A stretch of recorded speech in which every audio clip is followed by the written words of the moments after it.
Hi everyone, this is Jarle from Handmade Card Happy Heart. I am happy that you're here. Today I have a tropical themed cards for you. I will be using the magic messages from Lawn Fawn together with the two Can Do It stamp sets. I'm also using the tropical leaves border and the magic iris tropical leaves add-on. Here you can see me put a little dot or a little pencil mark in the middle of the circle.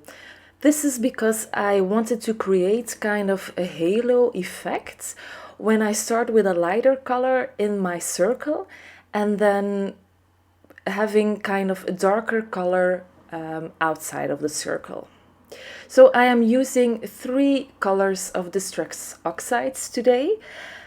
For my lightest color I have the Tumbled Glass, then I'm also using Mermaid Lagoon and Blueprint Sketch. As always, I'm using my Bristol Smooth cardstock, as this is a very forgiving cardstock to do ink blending on. You always get the best results when using this kind of paper. I always use blending brushes too, because they seem to give me the best kind of results and the most smooth transitions between the different colors. I always use different layers of ink. I always start with my lightest color, then I blend it out with my medium shade, then I go back with the lighter color, then I put on my darkest color, and then go back to the medium and back to the light. What I think is also important is that you have to finish with the lightest color to get the best transitions. So here I'm taking that little circle die that comes with the Magic Messages coordinating dies, so I can die cut that little circle out. I do this because I already decided here that I will glue down my circle message directly on top of the card base, but that the rest of the panel will be popped up with a little bit of foam tape. Here I already cut down the tropical leaves border using some of the new Watercolor Wishes paper. As you can see there, I did not extend my blending deep enough or low enough on my cards. Also, I didn't like that the tropical border only had 1 layer, so I took a piece of cilantro cardstock, this is, I think, and then I die cut the tropical leaves border again. So this has a little bit of color variation too.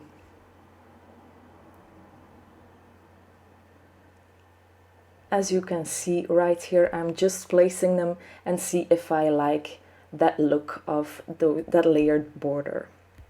So here I want to try to extend my ink blending a bit more, but it's kind of difficult to come back to that same ink blended panel and get a smooth transition then. Probably this is because I'm not using the same amount of ink that I used when first ink blending this panel. But since it will be mostly covered up by that border, I am not too concerned about it at this point.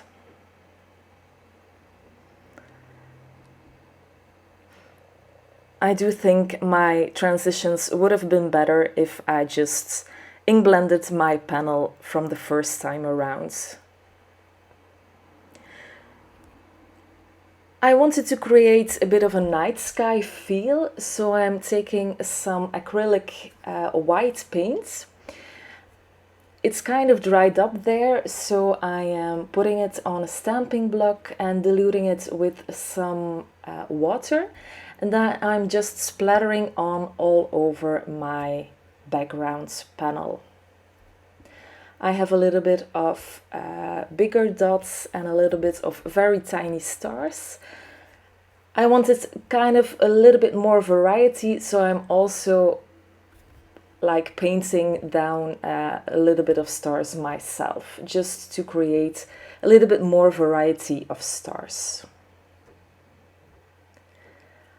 Off camera, I also die cut the Magic Iris Tropical Leaves add-on. This will be kind of the frame for my circle. But here I didn't quite like the kinds of green, so I wanted to add a little bit more interest to all those borders and all those leaves. So I just took some dye inks from Altenew and I went over all that borders and all those frames with a lighter green and also a darker green. I hope this gives also a little bit more variety to my cards and a little bit more interest to my cards as well. So here I'm taking my Magic Messages stats and I decided I wanted to go with the Sending Big Hugs sentiment. So I'm placing this inside my Misty.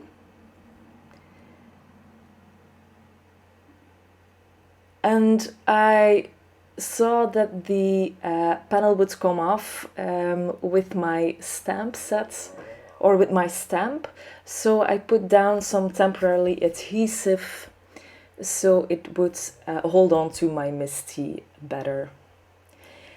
Here I used some anti-static or my anti-static powder tool and prepped my panel with this, and then I used some Versamark ink to stamp my sentiment onto that circle. I pressed down very firmly, so I wanted to have a good impression. But as you can see, even though I temporarily adhered this circle, it does come off again. But I got a nice impression from the first time around, so it wasn't a big deal at this point.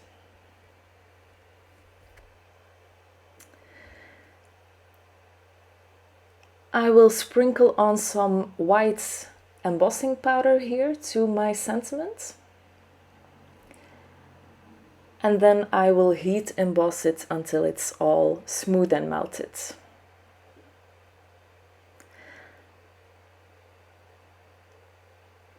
I use my Brutus Monroe alabaster embossing powder for this.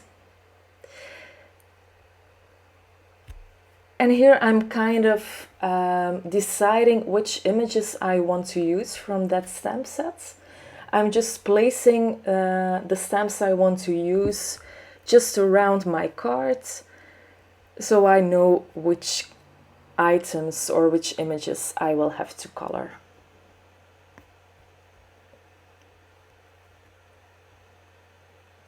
I won't be using that butterfly,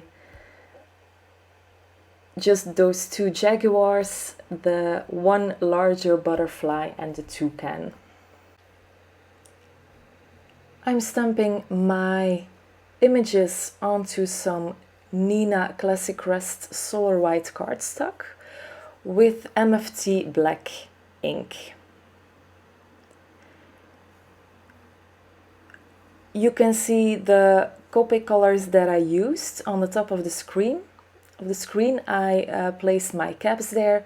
So for the toucan I used some warm grays since I don't have any neutral ones. For the jaguar I wanted to use my E30 markers. I think I used about 4 for the whole body of the jaguar. As always, I am starting out with my darkest shades on the places where the shadows make the most sense. So I have my darkest shade, then I blend my dark shade out with the medium, and then I blend that one out with my lightest shade. And I repeat this process 2 times. This will give me the most beautiful blend.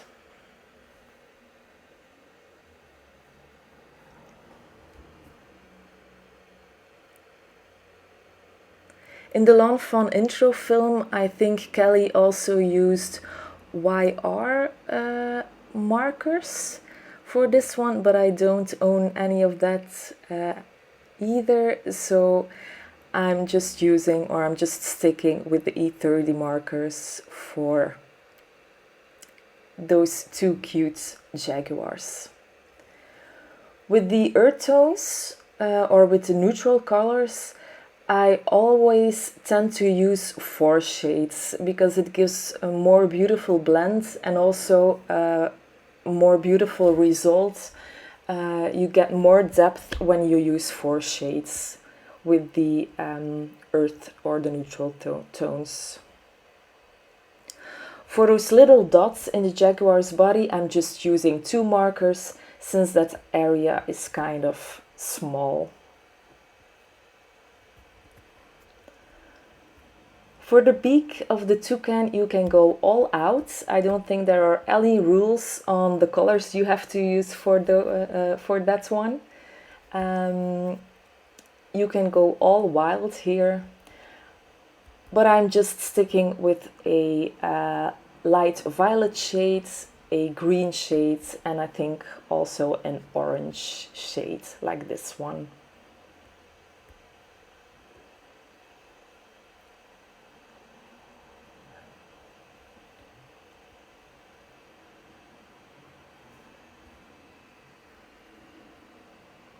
I don't know about you guys, but I always have lots of difficulty with choosing the right colors and sticking to a certain color scheme.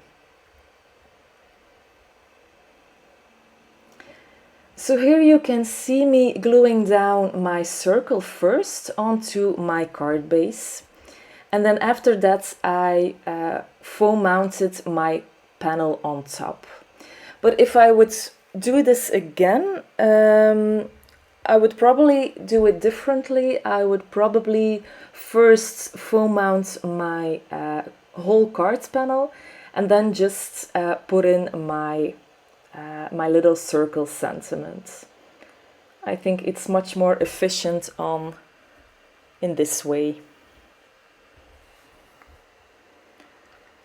But I have to admit this was kind of an inefficient card making process, because I started with ink blending, then I did my die cutting, but then the ink panel or the inked panel wasn't blended enough with that border. So then I had to put out my blending brushes and my inks again. I put that away, then I had to pick them up again to ink blend my borders. So I think I wasted a lot of time here, but not to worry. We love creating cards, so that's not much of a problem. I do like the way my sky turned out though. So here I can just glue my tropical frame on top of my cards. I'm just using liquid glue for this. Normally I always put down my images on foam squares or on some foam tape, but since my whole panel was already mounted on foam tape, I decided to just put liquid glue on all of the images so that my card didn't get too bulky.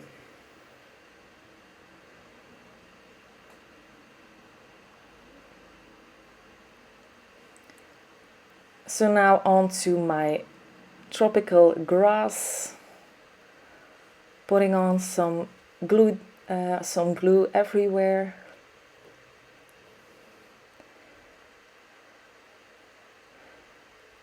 As you know, I have 2 layers, so 1 layer of cilantro cardstock and then the second layer with some watercolor wishes paper. I do love the gradients on that one.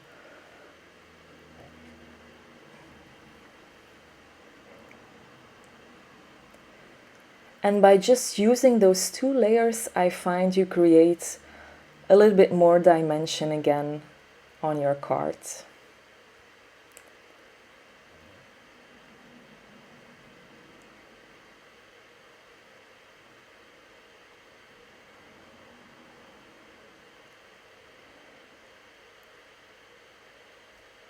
I will trim those edges off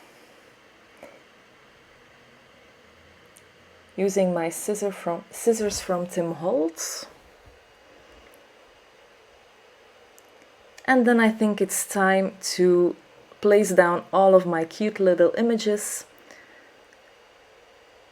As I showed you earlier, I already decided where everyone should go here.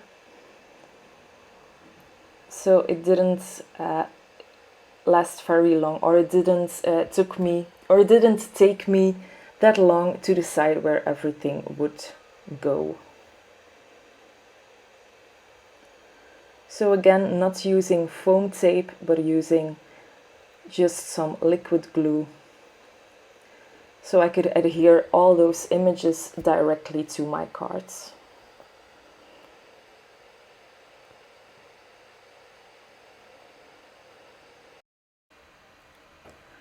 By placing some images in the grass and then a few other images behind or just in front of that grass, you can also create extra dimension on your cards.